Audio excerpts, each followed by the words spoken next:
A série de história da tecnologia dessa semana vai falar sobre um computador. Mas não é qualquer computador. É o ENIAC, um gigante que marcou época e ajudou a definir as bases da indústria que a gente conhece hoje. Antes de você saber a origem e que fim levou essa máquina, eu vou pedir para você se inscrever no canal do Tecmundo se você não é um inscrito.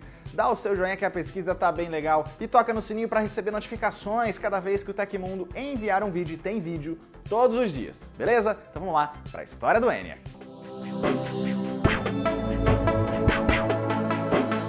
Para começar, a gente precisa deixar bem claro, o ENIAC não é o primeiro computador da história. Ele é pioneiro na categoria de computador eletrônico digital de uso geral, ou seja, as operações eram programáveis e ele conseguia executar várias funções para diferentes áreas. Definir qual é o primeiro computador é meio complicado. Os princípios da computação moderna são obra de dois britânicos, o Charles Babbage e o Alan Turing. O Babbage nasceu em 1791 e bolou a máquina analítica, um aparelho que faz cálculos se comandado para isso, ou seja, um computador. Uma das mentes desse projeto era ninguém menos que Ada Lovelace, a primeira programadora da história e uma das mulheres mais importantes da história da tecnologia. Já o Turing é responsável por uma série de avanços teóricos e práticos, incluindo o Colossus, uma das primeiras máquinas de codificação de mensagens dos alemães na Segunda Guerra Mundial. Esse era um projeto totalmente secreto, mas veio antes do ENIAC. E o Turing foi retratado no filme O Jogo da Imitação, interpretado por Benedict Cumberbatch, mas essa evolução dos computadores é assunto para outro vídeo.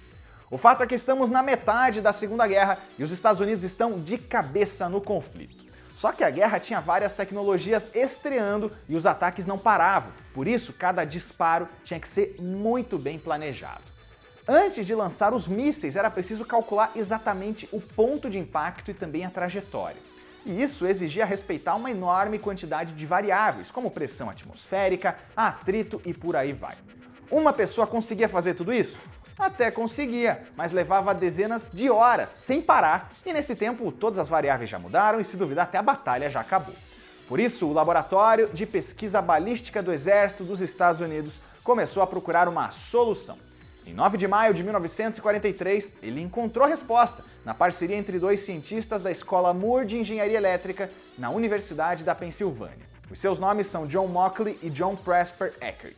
Nascia aí a ideia do ENIAC, sigla para Electronic Numerical Integrator and Calculator, ou Computador Integrador Eletrônico Numérico. Ele começa a ser construído em junho de 1944 e não era nada simples. Ele armazenava 20 números decimais de até 10 dígitos e fazia operações matemáticas básicas, raiz quadrada e comparação de quantidades.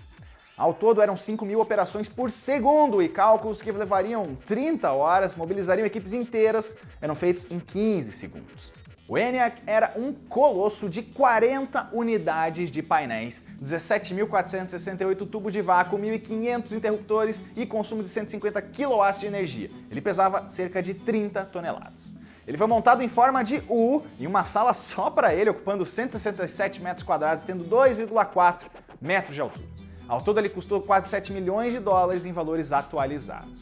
Como dá para imaginar, programar o ENIAC era uma tortura. Eram várias subrotinas, cálculos quebrados entre painéis e ter que mexer em cada um dos cabos do sistema elétrico e nas mesas de funções. As únicas partes mecânicas eram um cartão de dados como input e um cartão perfurado como output, duas tecnologias da IBM, que já teve a história contada por aqui. A montagem do ENIAC só acaba no último trimestre de 45, depois do fim da guerra. Mas isso não significa que eles perderam o time, já que a máquina não deixou de ser revolucionária. E um dos primeiros trabalhos do ENIAC não teve nada a ver com balística convencional. Ele foi usado para testar um dos possíveis designs da bomba termonuclear de hidrogênio e provou que o modelo que era trabalhado em Los Angeles não era o ideal. Em 14 de fevereiro de 1946, o ENIAC é mostrado oficialmente ao público em uma festa e uma trajetória de míssil foi calculada ao vivo e sem erros, mostrando que ele era um sucesso. Já em novembro desse mesmo ano ele é desmontado e enviado para a Aberdeen Proving Ground em Maryland, também nos Estados Unidos, numa instalação militar. Em agosto de 47, já com algumas atualizações, o computador volta a operar normalmente. O começo nessa nova casa foi um pouquinho difícil. Lá ele começou a apresentar os primeiros defeitos mais graves e tinha uma difícil manutenção, especialmente pelo tamanho e a complexidade de funcionamento. Mas logo a equipe se adaptou. Na época da Guerra Fria, o ENIAC ainda era bem valioso para a corrida armamentista e os avanços da ciência.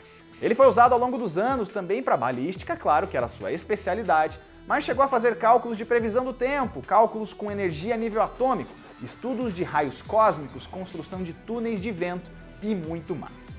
E ele começou a ficar para trás em relação a outros computadores com o tempo. Um deles é o Electronic Discrete Variable Automatic Computer, ou EDVAC, criado pela mesma dupla do ENIAC em 49, com a ajuda do lendário pesquisador John von Neumann. Já o ORDVAC, que era quase a mesma sigla, mas com Ordnance Discrete no começo, nasceu em 52 e foi o primeiro que contou com compilador. Ele foi criado na Proving Ground, também sob a supervisão de von Neumann. Os dois eram mais rápidos e também mais baratos.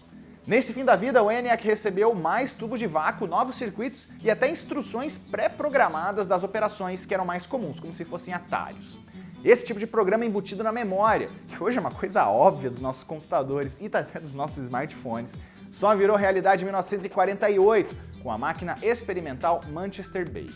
Em 2 de outubro de 1955, o ENIAC era desligado pela última vez. Mas o legado que ele deixou é incomparável e dura até hoje. Ele foi desmontado e os painéis foram espalhados para exibição por várias instituições, como a própria Universidade da Pensilvânia, o Museu Nacional de História Americana em Washington e o Museu da História do Computador em Mountain View, além do Museu da Ciência de Londres.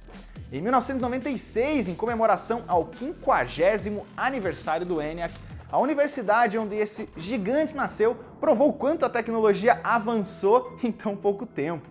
Ela criou um simples processador de 20 MHz e 7 por 5 mm, que tinha exatamente a mesma funcionalidade do computador, que ocupava uma sala inteira. Já em 1997, as matemáticas e programadoras, que trabalharam lá na equipe do ENIAC e foram injustiçadas pela história, finalmente ganharam seu devido reconhecimento. Mulheres eram comuns nas iniciativas dos primeiros computadores e no caso do ENIAC, elas aprenderam a mexer na máquina por conta própria e ainda melhoraram ela com o tempo. Apesar do trabalho duro e até de terem calculado o teste que foi exibido publicamente lá naquela festa que eu contei, elas não foram nem convidadas para o lançamento em 46 e nem eram identificadas nas fotos pelo nome até décadas depois. As programadoras Frances Bylas, Jean Jennings, Ruth Lichterman, Kathleen McNulty, Betty Snyder e Marilyn Westcott merecem todos os méritos por ajudarem a construir essa história. E outros computadores competem pelo título de primeiro eletrônico e digital até hoje. O ABC, ou Atanasoff Berry Computer, é de 1942 e a Justiça dos Estados Unidos concluiu que o ENIAC era um derivado dele, só que melhorado por ser programável e passar nas regras de computadores da completude de Turing. O Colossus fica para trás também por não ser geral, só decodificava mensagens criptografadas. Já o alemão Z3 foi criado pelo cientista Konrad Zuse, era programável, era eletrônico, mas durou menos de 2 anos, porque foi destruído em 43 por um bombardeio em Berlim. Ele funcionava em um sistema binário e não chegou a ter o potencial completo utilizado, já que o governo alemão não ajudou a financiar o projeto. O ENIAC foi então o mais durável dessa turma, foi usado não só para fins militares e no fim também recebeu mais atenção mesmo. Só que isso não tira todo o mérito dessa máquina gigante e tão importante para a gente evoluir e chegar nos computadores de hoje. E essa é a história do ENIAC, um dos pais dos computadores. Ele é uma máquina que hoje seria impossível de pensar em usar, mas que assim como muitas outras tecnologias que surgiram no meio militar, ajudou a mudar o mundo de hoje.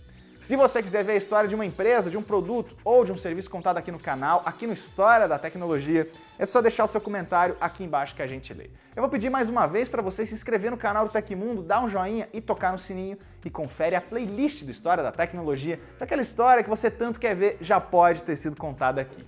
Até a próxima!